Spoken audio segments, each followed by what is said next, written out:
The courthouse was nearly empty when the archivist found it.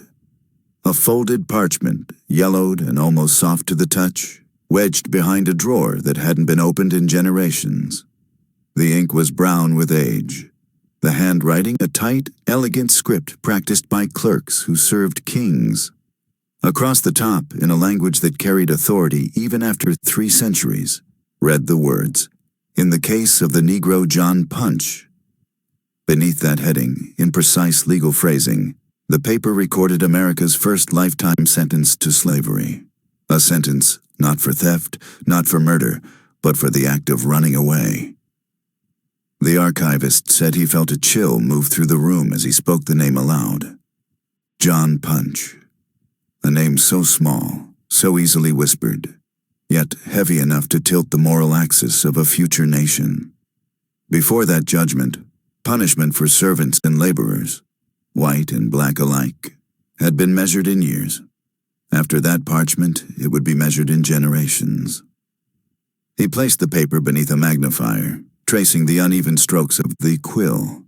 Beside Punch's name were 2 others, European men, indentured servants, punished with only a few additional years of service for the same escape. The contrast was stark as a blade's edge. In that ancient courtroom, an invisible partition had been drawn. One side condemned by the hue of skin to perpetual bondage, the other forgiven by the pallor of birth. The record smelled of age, of dust and human oil, but something in it, something written between the lines, felt alive, as if the decision still watched the world that grew from it. For nearly 4 centuries, the document remained hidden in plain sight, a legal ghost haunting the foundations of American law. Many would call it the birth certificate of racial slavery. Outside, the Virginia sun bleeds through courthouse glass, transforming the motes of dust into small burning stars. Somewhere, the earth holds what remains of John Punch, bones no one has claimed, an identity no one properly remembered. Until now. Because behind that one sentence lay a hidden web. Merchants who profited from the decision, magistrates whose descendants would become statesmen, planters who built dynasties off a single precedent. One man's punishment became a family fortune, then a national system, from Jamestown's tobacco fields to the mansions of Richmond and beyond. Countless lives were shaped by that parchment's brittle lines.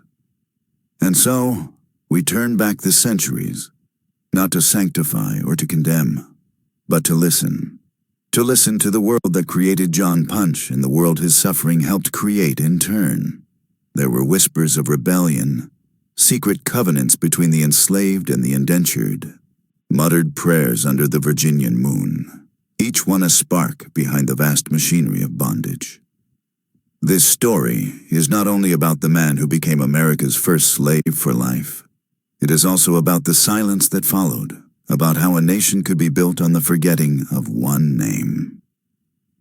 Before we continue with the story of John Punch, the forgotten man who created American slavery, join our community of mystery lovers.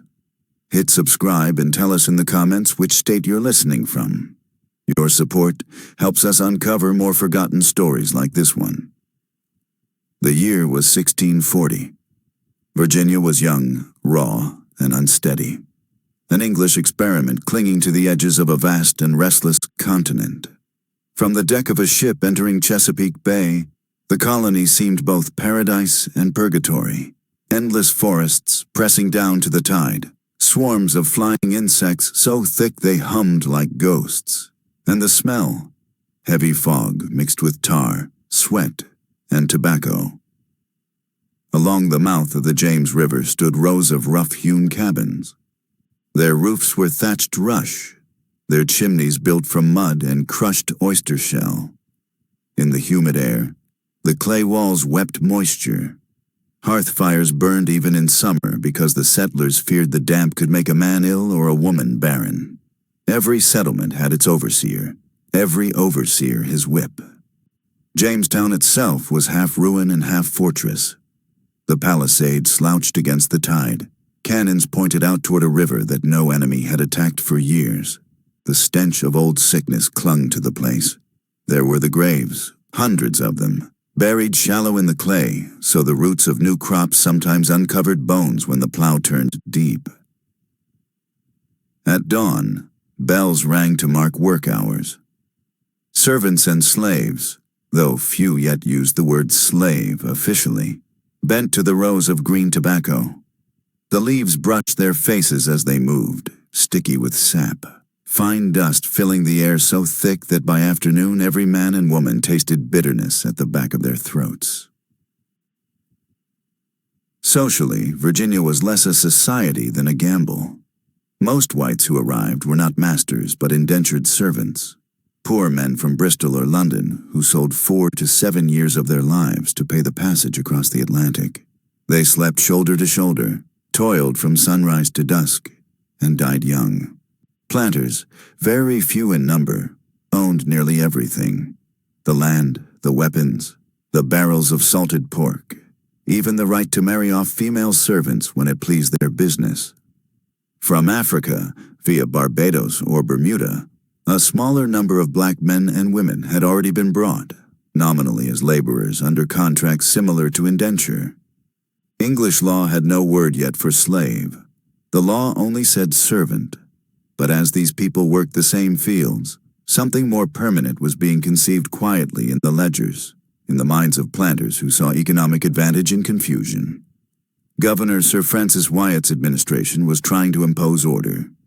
The Virginia General Court met in a low wooden building, its windows unshuttered to the marsh heat. Inside, men argued about stolen corn, debts unpaid, servants gone missing. Judges drank small ale as they listened. By noon, the smell of it mingled with the odor of sweat and gunpowder oil. And they, colonists, were afraid. Afraid of disease because fever could sweep the plantation overnight. Afraid of the Powhatan Indians because raids and reprisals still scarred the fields. Afraid, above all, of one another. Contracts were broken. Uprisings whispered in the quarters. Servants plotted escape nearly every month. In this crucible arrived John Punch, recorded as a Negro, perhaps from West Africa. The records say nothing of his tribe, his language, or his kin. History swallows such detail like the tide swallowing a footprint. But we can imagine. He might have spoken Wolof or Kikongo, his hands scarred from another kind of labor before chains introduced him to this new world. If he was baptized, the priests made sure his Christian name came first on the registry, John, to prove possession of both soul and body. By 1640, he labored on the plantation of Hugh Gwynn, a member of Virginia's emerging gentry. Gwynn owned hundreds of acres along the York River. Fields of tobacco shimmered there under a punishing sun. He was a man of temper, known for shouting scripture at his servants one moment and striking them with the flat of his hand the next. One humid night in July, Punch and 2 indentured men, Victor, a Dutchman, and James, a Scotsman, slipped away together. Perhaps they shared bread, bottles of stale beer, and a plan murmured in the dark. Follow the trail north toward Maryland, free land rumored there, find passage somehow back to England. They were caught near the Potomac after days on foot. Panting, mud-smeared, half-starved, the 3 were marched back in chains to Jamestown. Their bodies must have trembled with exhaustion and dread. Escape, for a servant, was forgivable. For a black man, it was becoming something else, a challenge to a system that hadn't even admitted its full cruelty yet. When the men were brought before the court, witnesses whispered. Magistrates exchanged glances. The law had no precise category for the accused. Were they equals under contract, or was one among them something fundamentally different? It was here, in this confusion of conscience and commerce, that the architecture of race began to harden. Governor Wyatt's council deliberated long into the humid afternoon. A clerk recorded the argument. The 2 Europeans would each serve an additional year to their masters, plus 3 years to the colony. John Punch, however, was to serve his said master or his assigns for the time of his natural life. A simple sentence, yet within it lay centuries of grief. Those who witnessed it could not have known that this single judgment would crawl forward through history, echoing in every plantation and auction block to come. Neither law nor scripture had ever declared that one's skin determined the length of one's servitude. Until now. After the verdict, the guards led Punch away through the courtyard. The sky had turned gray. A storm gathered inland. Perhaps the wind carried a sigh through the tobacco leaves like the sound of distant waves. The Europeans watched in silence. One is said to have crossed himself. That night, Punch was chained once more. This time not for weeks or years, but for eternity. Yet history loves to hide such beginnings inside minor footnotes. No pamphlet announced the birth of a new institution. The scribes simply folded their papers, sealed them with wax, and sent their reports to London. Life resumed. Here in the cradle of America, something ancient and malignant had begun to take shape. It did not roar or thunder. It whispered and calculated. Season after season, colony by colony, that whisper became law, that law became custom, and that custom became the air itself, the unspoken rule that color meant destiny. In the years following Punch's sentence, courts across Virginia and Maryland quietly cited his case. Each repetition added a new stroke of the quill, refining the definition of difference. One master argued that an African woman's child should inherit her bondage. Another claimed that baptism could not free a black servant. Soon, the very idea of perpetual servitude was sewn into the fabric of property and inheritance. It was as if that courthouse document carried a contagion. Men of law caught it, then merchants, then priests, until even those who suffered under it began to fear its removal, as though freedom itself might tear apart the fragile order of things. And through it all, the name John Punch faded from memory. Cabinets swallowed ledgers. Rain washed ink. Descendants of Hugh Gwynn grew wealthy. Descendants of the forgotten man scattered into the nameless obscurity reserved for the enslaved. But the parchment did not forget. It rested through revolution, through the birth of the Constitution, through wars fought in the name of freedom, while still bound to its own curse. Its edges blackened where candlelight had once touched it. By the time it surfaced again in the 19th century, America stood on the brink of tearing itself in half, still haunted by a decision made on a summer day 2 centuries earlier. The courthouse where it was first signed stands no longer. Fire and neglect erased its timbers.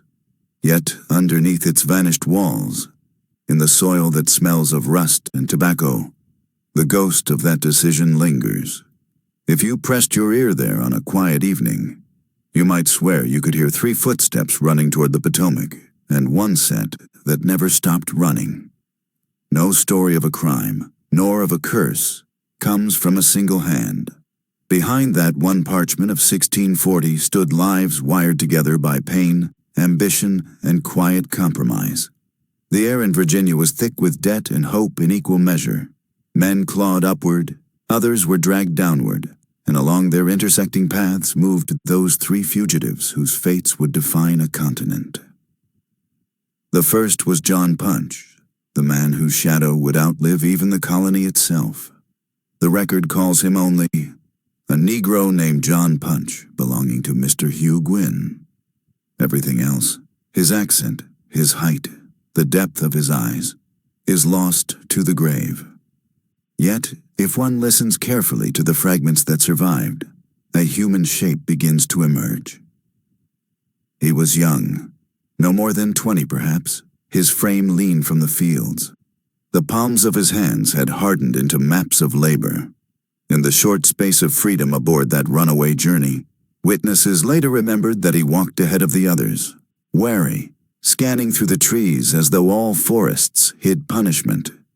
To the white servants he traveled with, he was not a leader nor a servant. They were, for a brief spell, just men moving through the wilderness together. In the settlement, some called him Quiet John, others the Moor.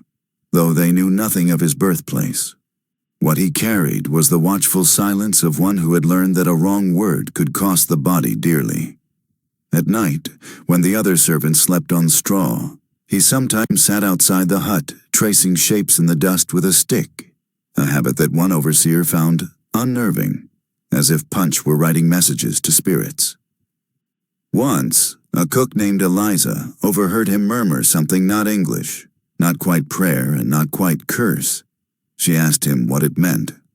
"Just talking to my dead," he said. She frowned. "That a sin?" He smiled faintly. "Maybe, but they listen better than the living."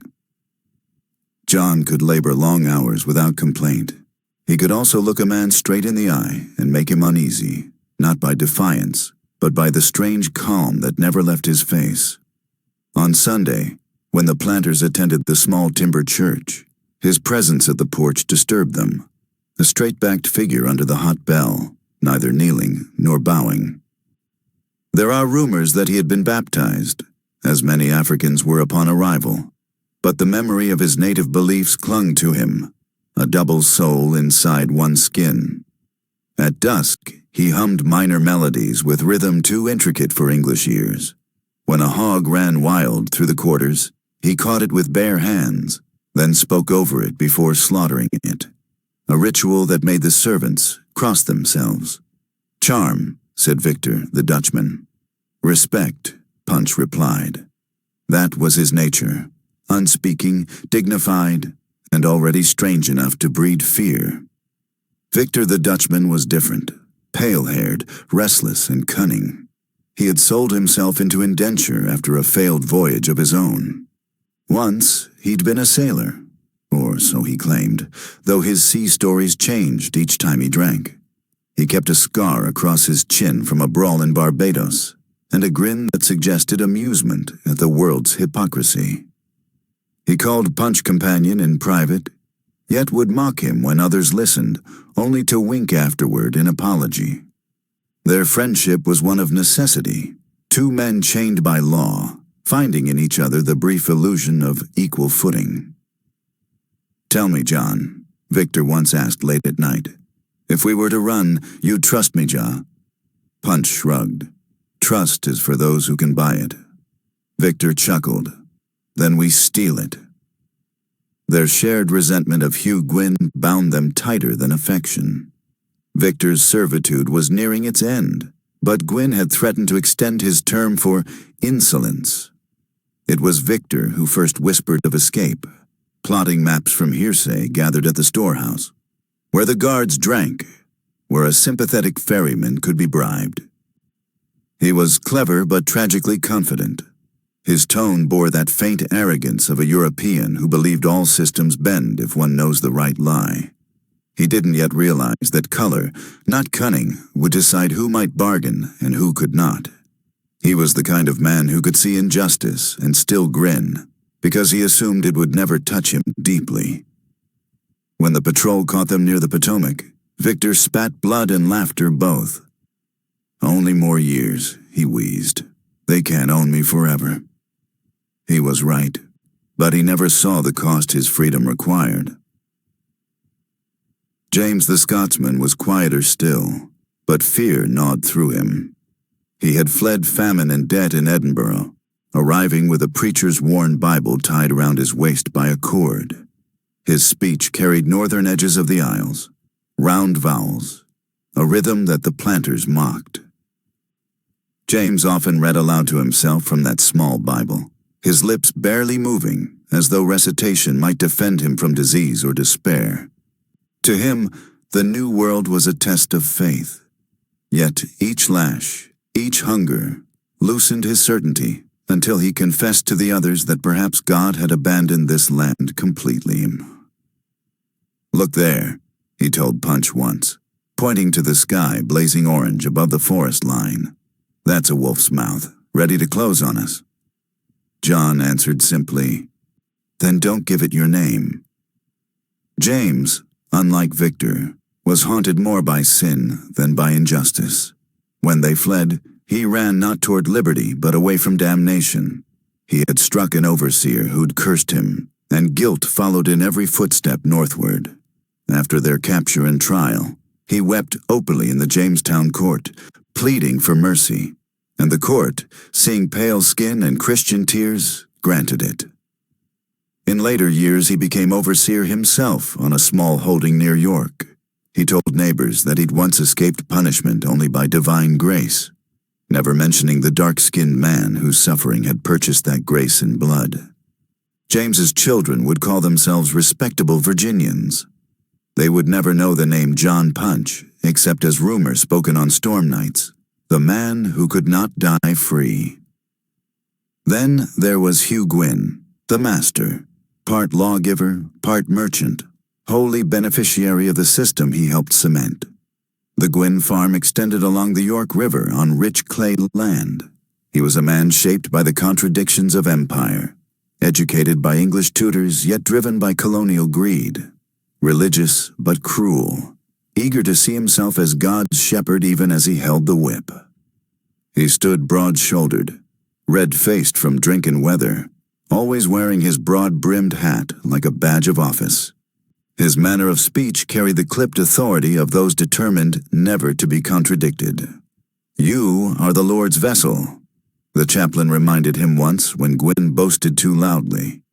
"If so," Gwynn replied, "then I'll steer it where profit lies." He considered his servants mere tools, but expected them to honor him as patriarch. He recited verses at mealtime, citing obedience and divine order. "Every man his station," he'd declare, taking his seat above them all. When Punch fled, Gwynn's fury was less about lost labor than about betrayal of dominion. Witnesses claimed he rode through the settlement for days afterward, interrogating even the servants' children. "Where's the black rogue gone?" he demanded of one boy half asleep. "Speak, or I'll have the truth from your back." The boy stammered, "He took the old cart track upstream, sir. May the Lord forgive him." Gwynn smiled thinly. "The Lord forgives I, but the law remembers." He followed their trail until the militiamen caught them farther north. When Punch was brought back in irons, Gwynn is said to have leaned close and whispered, "You wanted freedom? Well, you'll have the world's attention instead." Later that day in court, he pressed his advantage, a master demanding justice, his voice thick with righteous outrage as he reminded the council of property, punishment, and precedent. The ruling he received, perpetual service, tilted his fortunes sharply upward. His name would carry prestige. He died years later in comfort, believing he had restored order. His heirs became part of Virginia's planter class. None would remember the man they'd owned except as a lesson in obedience. Beyond those central players were shadows surrounding them, each adding a note of foreboding to the colony's symphony of exploitation. Reverend Samuel Thorpe, a thin English priest plagued by fever and guilt. He officiated services where both master and servant knelt together, yet afterward presided over baptisms that changed nothing. He once tried to petition that converted Africans be freed, citing Christian duty. The council dismissed him with scorn. He recorded in his diary, later found stained with mildew, "Their souls they call equal, yet their bodies everlasting debtors." Within 2 months he was dead, either of malarial sweat or despair. Marjorie Gwynn, Hugh's wife, whose delicate hands sometimes pressed linen soaked in vinegar to Punch's wounds after whippings. She pitied him, as far as pity served to relieve her conscience. In her recollection many years later, letters once found in a trunk, she wrote, "I saw in his face something noble, yet it chilled me, as if some darkness watched me through it. He bore his punishment not as a man does, but as stone endures rain." She lived a quiet widow's life, haunted thereafter by recurring dreams, a stranger knocking on her door, dripping river water though the night was dry. Their voices, Victor's arrogance, James's trembling faith, Gwynn's godly greed, Thorpe's broken conscience, Marjorie's uneasy pity, and Punch's calm defiance, these would mingle across the years. Together they formed the chorus of that single judgment, the tangled roots of an injustice that would thicken until it could no longer be untied. By 1641, settlement life resumed its rhythm. Fields thrummed again with the scrape of hoes, the air scorched with the smell of curing tobacco. Children played among barrels stamped with their master's initials. To the eye, order had returned. Yet something unspoken pulsed beneath. Stories whispered among the enslaved of a man who had escaped, been captured, yet never bowed. They said he wore his chains lightly, as though a secret strength held him upright where others bent. In the quarters at night, under the wet magnolia scent, servants murmured, "That one, Punch, he will rise again." Another answered, "Maybe not him, but his kind." A farmhand scoffed, "The courts crushed him for good." But an old African woman shook her head. "You can bury a man, you can't bury a verdict. It wakes when the wind shifts." Over time, this superstition, half myth, half memory, wove itself into plantation folklore. Some swore the wind that rattled the tobacco leaves before a storm was Punch breathing, reminding the living that justice delayed still counted time. The fear of rebellion seeped quietly among planters. They began keeping their servants separate by color more deliberately. A single punishment had changed the social grammar of Virginia. And yet, the human stories beneath, the jealousies, the haunted conscience, the uneasy compassion, remained as vivid as scars. If you could walk those fields now, perhaps you would still hear them. The ring of iron, the shout of an overseer, the breaking of a branch underfoot, and somewhere distant, under it all, the murmur of three fugitives planning one last impossible run. Their footsteps began a chain reaction history would call something else entirely, a system, a commerce, a destiny. But beneath its grand names lies this small human ache. Three men beneath the same burning sky, deciding they would rather die walking than live on their knees. The years immediately after the verdict of life moved like waterlogged pages, time swollen, slow, and full of decay. Hugh Gwyn's plantation seemed unchanged from the outside, yet everyone who lived there felt something misaligned, a slant in the air that deepened with each harvest. It began the winter after the sentence. The overseer, a gruff man named Dunn, was found dead near the smokehouse. No wounds, no struggle. Just his body face down in mud, eyes open, mouth filled with flies. The cause, said the local physician, was an inflammation of the vital airs. The 17th century were a way of admitting ignorance. But among the workers, whispers floated that Dunn had been seen talking to Punch the day before. When I passed, one servant muttered to another. I heard him shout, then nothing more. The tale crawled through Jamestown like damp mist. The black servant cursed by the law, now cursed by something older, quieter. People began to avoid him. Those forced to work beside him did so in silence. Even Hugh Gwyn grew uneasy. He noticed that the plantation's mules balked when Punch approached, their eyes rolling in the dark. Late one evening he called for the minister, Reverend Hampton. They sat in the large wooden hall, a single candle between them. Thomas, Gwyn began, voice low. Do you think a man's soul can turn sour from bitterness too long held? The minister frowned. All men are capable of blasphemy if grace be withdrawn. And if the curse of Eden's dark sons runs in his blood? Gwyn added. The Reverend hesitated, a tiny crack in his composure. Then he must be kept under watch. Whipping purifies, prayer cleanses. Outside, a wind rose suddenly, rattling the shutters. The two men fell silent as the candle flickered.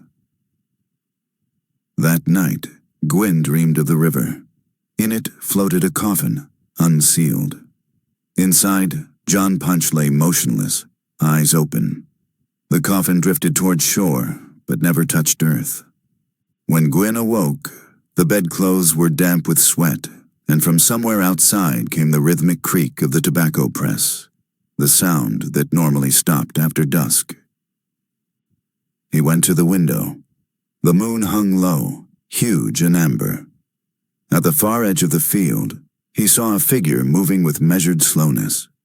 The figure turned its head toward him, though too distant to see a face. Still, Gwyn swore it was Punch. Come morning, when he stormed into the quarters, Punch was already at work, splitting wood. "Were you in the field last night?" Gwyn demanded. "No, master," Punch replied. The eyes that met his were calm, not defiant, but somehow knowing. Rumors followed from other plantations, fields losing yield overnight, livestock disappearing, sightings of a solitary black man wandering the woodline near the river. Always silent, always watching. A settler woman living 5 miles upriver wrote in a letter to her cousin in London, preserved in the county archives. "There is talk among our neighbors of a spirit that walks near Servants' Rest. They call it the Man of the Hollow. He carries no lantern, yet the air around him shines as if stirred by distant lightning. Even the dogs will not bark when he passes." The letter, of course, made its way into the private curiosities of colonial collectors who loved such superstitions. Yet behind her flowery pen strokes was something deeply human, a community trembling before invisible guilt. In the spring of 1642, when the rains came thick, 2 workers drowned in the flooded river. When their corpses were found days later, bloated and pale, deep marks ringed their wrists, as if they had been bound. Yet no rope was found. The physician again declared it an accident. But late that night, James Gregory, now free yet wandering without coin, returned quietly to the colony. He sought Gwyn, pale and haggard, his clothes stained by travel. "They said Dunn's dead, and others too," he muttered, gripping the brim of his hat. "I came to see if it's true. We didn't mean for what happened to follow you here." Gwyn, struck by the sight of one of Punch's former allies, motioned him inside. "You think your flight cursed this land?" Gregory's eyes darted to the window. "I think the land remembers injustice longer than any church bell." Before dawn, Gregory vanished again. His body was never found. Meanwhile, the enslaved man at the center of the whispers continued his work, steady, methodical, seemingly untouched by calamity. When asked by other servants about the overseer's death, he said quietly, "The Lord keeps count of every lash." Beyond that, he offered nothing. But one night, a storm came so fierce it tore the roof from the curing barn.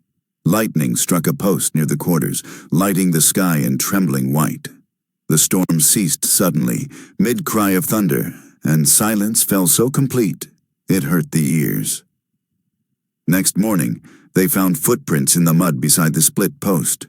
Bare feet, enormous. Each print filled slowly with rainwater as they stared. No one in the settlement owned feet that large. Punch looked at them, then at the others, expression unreadable. "What you fear lives inside you," he murmured, "not in the storm." No one answered. That day, half the servants refused to work. For weeks afterward, the plantation bore an uncanny stillness. The crops seemed slow to grow, as though listening. Hugh Gwyn began sleeping with a Bible at his bedside. His letters to merchants became erratic, scrawled with sudden lapses in sense, mentions of voices in the night, of whispering reeds by the riverside. He claimed once to see a man walking under the water, upright, moving against the current. When he pulled others to witness it, there was nothing but ripples.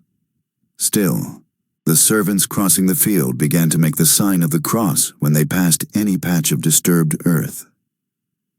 Occasionally, travelers along the James reported hearing unearthly hammering from the direction of Servants' Rest just before dawn, as if someone were building beneath the soil. The sound would stop the moment they turned toward it. By 1645, the plantation suffered something between neglect and haunting. Tobacco spoiled in storage.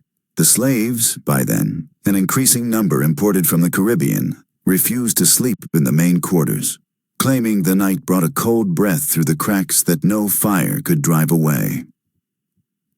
An African woman from one of the new groups, a soft-spoken convert named Amara, claimed she had seen Punch standing by the riverbank muttering to himself, but when she drew closer, she realized he was not speaking, but listening. When she told her overseer, he struck her for murmuring pagan fancies. Yet, 3 nights later, he was found with his hands blue, his tongue black from swelling. Poison, said the doctor, but the cook swore no one had touched his food besides himself. The colonists began to whisper again. The man of the hollow had cursed the estate. Even within church walls, people crossed themselves differently when Punch entered, the shape of the cross drawn not upward but downward, as if pressing something back into earth. No one recorded exactly when the idea first arose that John Punch could not die. Perhaps it came from his endurance, the decades he lived after his sentence, while others felt a fever and war. Perhaps from the faint, quiet smile he always wore when the talk turned fearful. Whatever its source, by the late 1640s, children along the York called him the man whom time forgot. At sunset, they would dare one another to walk near his fields and place a pebble on the fence post, proof of courage. But in the mornings, the stones were always gone. Hugh Gwynn, now middle-aged and with sleep hollowing his cheeks, rarely ventured out without a pistol and a prayer. He had built his wealth, but something unseen had built itself around him. Those who visited claimed the air on his land was thicker than elsewhere, the smell of rain even on clear nights, the sound of river water running when no stream was close. It was as if the land itself had taken a deep breath and never exhaled. And always, the faint echo of a voice, neither demanding nor pleading, but reminding, for the time of your natural life. The horror was not a specter of blood and blades, but one of memory, repeating its sentence against every man who still called this place home. What rose in the Virginia night was the first ghost of American conscience, walking the fields that law had cursed forever. The decades unspooled like warped rope, each year binding tighter around the colony's throat. By 1650, the founding fathers of Jamestown were gray-haired men, haunted by debts and demons, yet they prospered. Tobacco filled their coffers. Ships came and went like crows on migration. The market's hum replaced prayer as Virginia's heartbeat. And still, quietly, persistently, the stories from Servants' Rest grew darker. Merchants unloading crates at the riverside refused to camp on Hugh Gwynn's land. They claimed the soil there made compasses spin. A surveyor named Jeffers recorded in his journal that his horse would not set one hoof past the boundary stones. It shivers, he wrote, as if the ground exhaled frost from below. No frost touched Virginia that year. Inside Jamestown's taverns, the tale metamorphosed. Men swore that Gwynn's Negro for life had made covenant with something unholy. The barrier between law and superstition crumbled easily in the humid dark. They say he cannot die, a merchant whispered one evening, ale sour on his breath. When the fever took the rest, he stayed upright, tending the fire. A sailor leaned in. I saw him once, eyes like polished amber, glowing even in shade. He spoke not a word, and yet the birds stopped. Laughter attempted to drown the unease, but every man in the room drank faster afterward. By then, Hugh Gwynn had withdrawn almost entirely from public life. His letters to the governor ceased. Even his church attendance waned. Rumor said he spent days pacing the edges of his estate, muttering scripture under his breath. His only companion was John Punch. The relationship between master and enslaved had curdled into something strange. Not companionship, not outright hatred, but trapped familiarity. The two men needed one another in ways neither could voice, Gwyn for his sense of mastery, Punch for the grim stability survival required. On certain nights, they were seen walking together by the riverbank in silence. Their reflections moved across the water. Two men tethered invisibly by a single deed neither could escape. One dusk, a neighboring planter rode by and hailed them, but only Gwyn answered. The other figure stood still, as motionless as an effigy, until the rider moved on. Later that night, that same planter's barn burned to cinders. Sparks floated skyward, forming shapes the onlookers swore spelled letters, though no two agreed what they saw. The magistrates dismissed it as accident. Lightning, they said, though the skies had been clear. In 1652, the new colonial governor ordered a census of all landholders and servants. The entry for Hugh Gwyn puzzled the clerks. Item: one Negro man named John Punch, aged not known, servant for life, in health. Several margins bear faint notes. The same recorded in 40, again in 45, again present. The repetition suggested disbelief, as though the scribes wondered if they were copying from ghosts. One of them, a young clerk named Edward Harrow, later provided a deposition in an unrelated property dispute. The document survives in fragments, but among its scattered lines we read this curious note. I took the inventory at Mr. Gwyn's by candle. The man Punch was there and looked upon me. His hair showed no graying, though years passed beyond reckoning. He asked of me, softly, if the law remembers its children. When Harrow handed in his papers the next morning, his hands shook so badly wax splattered the clerk's bench. He left the colony soon after. That same year, Gwyn's wife Anne sickened. Fever, the doctors said. But every attempt at remedy failed. The preacher wrote that she cried out in her delirium for release, gasping that she heard the river whisper her name. In desperation, Reverend Hampton performed a deliverance rite long abandoned by the English Church. According to the parish ledger, it took place on the night of September 3rd. The entry reads, "Prayers made at servants' rest to drive out maleficence."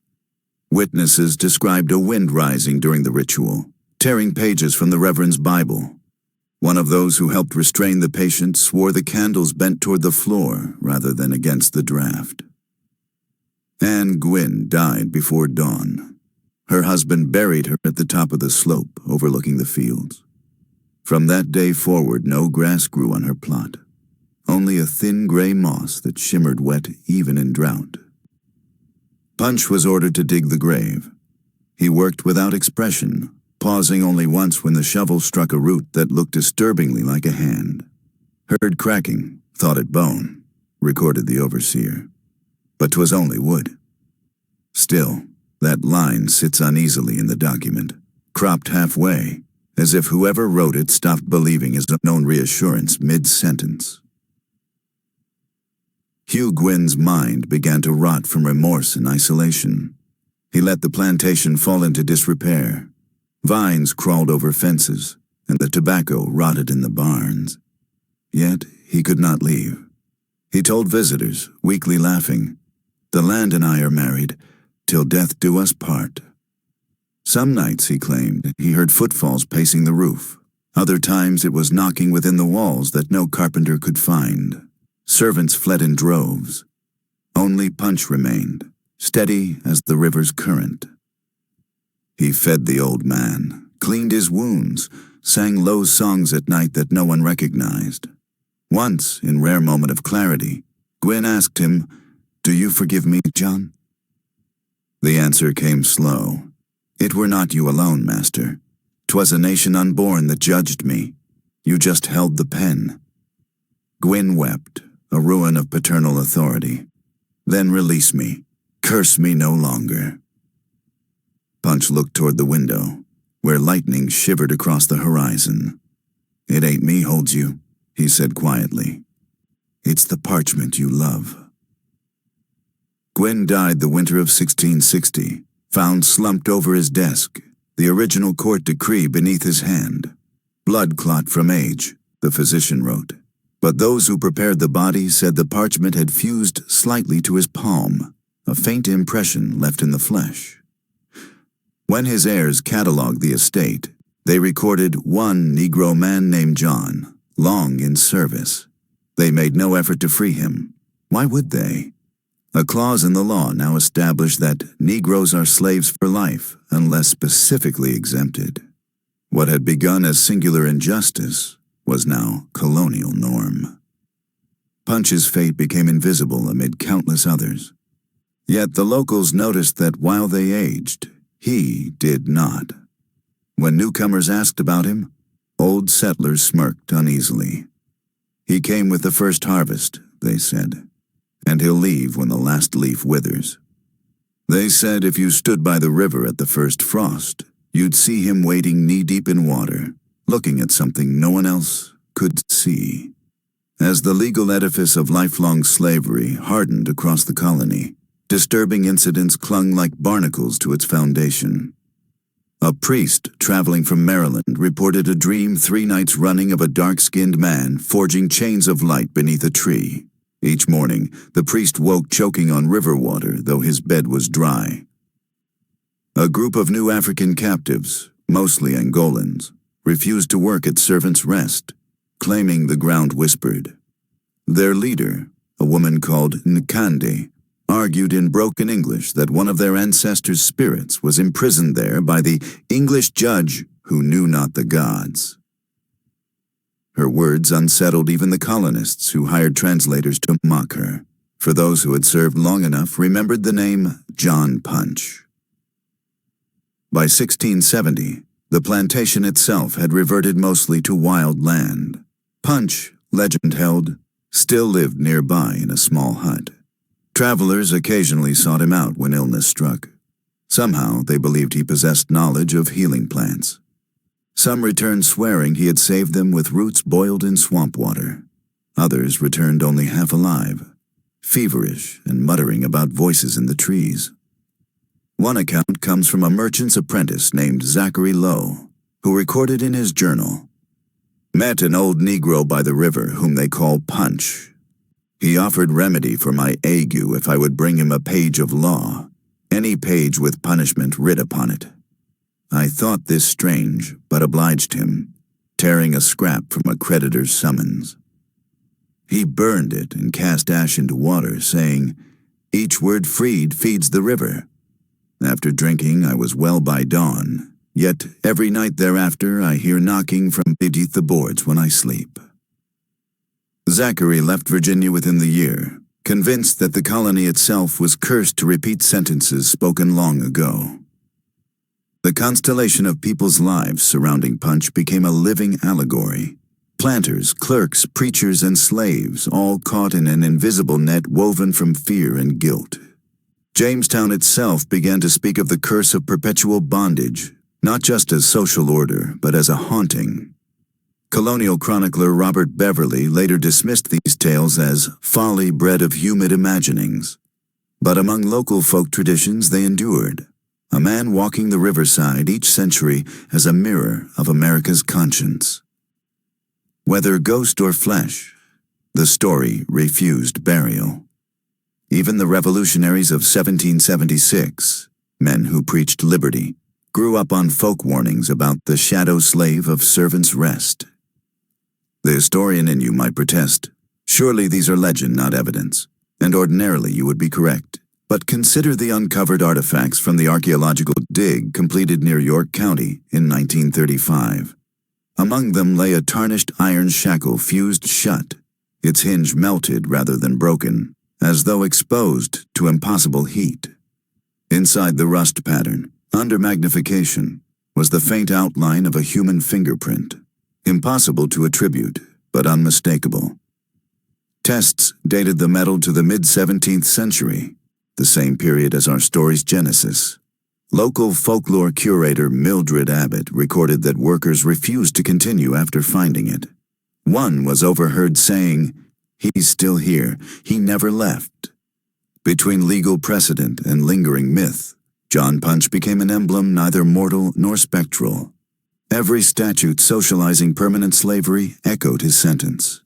Every despairing heart in the colony projected its dread onto him. In this way, Virginia built both its economy and its superstition atop the same grave. By now, historians recognize something profound.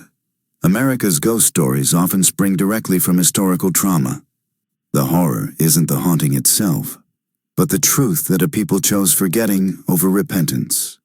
Servants' Rest was Virginia's original haunted house, a plantation built upon one man's endless punishment. Imagine the emotion of those who lived later, glancing toward the river and recalling fragments of the older tale. Was the figure rumored to be John Punch real, still alive in solitude? Or had colonists passed down memories endlessly retold until reality bent to accommodate them? The line between supernatural and social horror blurred into one tremulous truth. Sins unacknowledged find ways to persist. And when the wind rose from the James River, threading through the tobacco stalks, it carried the faintest sound of iron against wood, as if someone, somewhere, were still turning over that same piece of parchment, tracing the words that began everything. What do you think? Guilty souls cursed by God, or victims of madness? Tell us below. Your theories matter here. The rain began without warning. Thick, heavy droplets that seemed to fall sideways, smearing the air into streaks of gray. Sometime around 1690, they said the York River turned black for 3 days straight, swallowing light like spilled ink. The elders of what little remained of Jamestown whispered that it was not weather at all, but remembrance, that the earth itself was tasting old blood again. By then, the name Servants' Rest had vanished from official maps. The land passed hands so many times that no owner stayed longer than a decade. Farms failed. Children died in their sleep. One family, the Bishops, tried to build a chapel on the site to ward off the so-called curse. Lightning destroyed it before the steeple could be finished. Even the lumber they salvaged from the wreckage was said to smell faintly of smoke and iron. Some nights, fishermen claimed to see a faint orange glow deep inside the wood line. Torches, perhaps, or fires no one tended. When they approached, the flames receded like mirages, leaving only marsh and the sound of dripping. No settlement existed within miles. The autumn of that year, an English traveler named Nathaniel Drew arrived from London, gathering accounts of strange American phantasms for a book of curiosities. Skeptical by nature, he treated talk of curses as delightful nonsense, until the night he camped on the boundaries of the abandoned plantation. His diary was found months later in Williamsburg, drying beside the hearth of a frontier tavern, its cover molded by rain. The pages, warped but legible, revealed what he claimed to have witnessed. The moon broke its cloud cover near the 3rd hour. I had my tent pitched beside a stand of cedar. The ground there hums if one listens through it, like a hive muffled by soil. Then a light appeared upon the river. A man's height, not a torch, but something steady, alive. As I peered, it took shape. A figure dark of flesh, standing knee-deep in water, his back to me. He turned not at all, yet I knew he knew I watched. Around him gathered motes of brightness, as fireflies, but pure white. They circled his head like a slow crown. I heard a sound, metallic, rhythmic. The words came after, not through ear but mind, "For the time of your natural life." Then silence absolute. No frog, no wind, only my own heart in my throat. I blinked once. He was gone. Witnesses, reading those words aloud, reported the pages smelled faintly of salt water. Drew fled the colony within days, abandoning his project. He boarded a ship to Barbados, but died before docking, his body shriveled as if drained of fluid. The sailor who found him swore his hands were folded around a scrap of wet paper, clenched so tightly they had to break his fingers to remove it. The words, barely legible, were the same phrase from the 1640 verdict. After Drew's death, rumors surged again like fever. The settlers renamed the stretch of water near the estate Punch's Reach. Even skeptical magistrates began warning travelers not to camp nearby. Yet slaves brought to new plantations in the area continued to describe dreams of a man walking the river, reaching behind him for chains that trailed endlessly beneath the surface. By torchlight, they told the tale quietly in cabins at night. The elders called him the Keeper of Years, a spirit who measured the time stolen from his children. To see him, they said, meant your own count was ending. One woman recited a chant in the old tongue recorded decades later by missionaries. Chains sink, hearts swim. He counts the names beneath the wind. The missionaries deemed it heathen nonsense, but the people reciting it claimed that every syllable struck sparks in the dark. In 1700, a group of Anglican priests inspected the site, determined to bury superstition under liturgy. Reverend Samuel Coates led the expedition, 6 men in total, carrying crosses, holy water, and lanterns. Their surviving accounts differ, except in one point. They all describe the same sound near the riverbank just past midnight, chains dragging, slow and deliberate, fading into the current. Coates' official report to the diocese reads rigidly pious. We heard what might be wind upon reeds and nothing more. The soil unhealthy, the air rank. Tested with verse and found resistant. Departed before dawn. But among his private papers, hidden behind the sermon drafts, scholars later found another account, untitled. Spectre of man of sable hue stepped from the reed shadow, all wet as if baptized in night. He spake, though they wrote it, I endure. His eyes no malice, only weariness eternal. Lanterns failed thrice, though wicks were whole.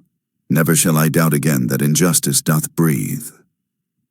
Coates abandoned his post, retired north, and never preached again. His son destroyed most of his papers, except that one page preserved accidentally between psalms. By the mid-18th century, the plantation had dissolved into rumor, its story told mostly by enslaved people who saw in it the proof of a greater spiritual war. They said the dead walked there not as vengeance but as remembrance, to ensure the world would not rename forgiveness as forgetfulness. Yet the colonists' fear persisted. Every few years a local would vanish near the riverbank. The explanation was always natural. An alligator, quicksand, thieves. But those who found remnants noticed something odd. Their boots had filled neatly with sand, as if placed carefully after death. No signs of struggle, only footprints leading into the water, but never out. A local judge, impatient with superstition, ordered the site forbidden after 3 apprentices drowned within a week. He commanded the folk to drain part of the marsh to expose foul gas. The men who dug swore they uncovered old wooden posts arranged like a rectangle, the outline of a house. Within that frame, sealed by sediment, they found a single rusted chain and a fragment of parchment fused to it. The words were still visible. John Punch, servant for the time of his natural life. At the touch of air, the parchment disintegrated. Within the hour, the foreman who handled it collapsed from seizure. His throat, according to the surgeon, bore a faint burn in the shape of handwriting. The draining project was abandoned. Over the site, they raised a crude fence of branches and called it simply the ground. For a century, the ground slept beneath vines and indifference. The colony grew into states. Revolt cracked into revolution, and the nation proclaimed liberty. Still, the locals warned children not to play by Punch's Reach. They said storms always struck there first, as if following a map of guilt. Then came 1865, when slaves were declared free by law, a paper supposedly reversing the one that cursed John Punch. Yet that spring, Union soldiers stationed near the York reported seeing a lone figure standing at the waterline during rainfall.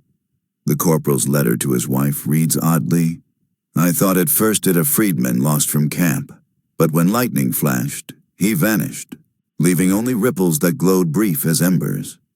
The men keep talk of haunts, but I think it a vision. A warning, perhaps, that no law frees what memory still binds. Next morning, the corporal was found drowned, his rifle unloaded, his boots off beside the bank. By the early 20th century, only historians and folklore collectors remembered the name. Yet, memory is patient. In 1938, when archaeologists excavated Jamestown's outer sites, one assistant, a young black historian named Leonard Fields, ventured beyond the approved perimeter. Following rumor, he found the remains of low brickwork buried under ivy.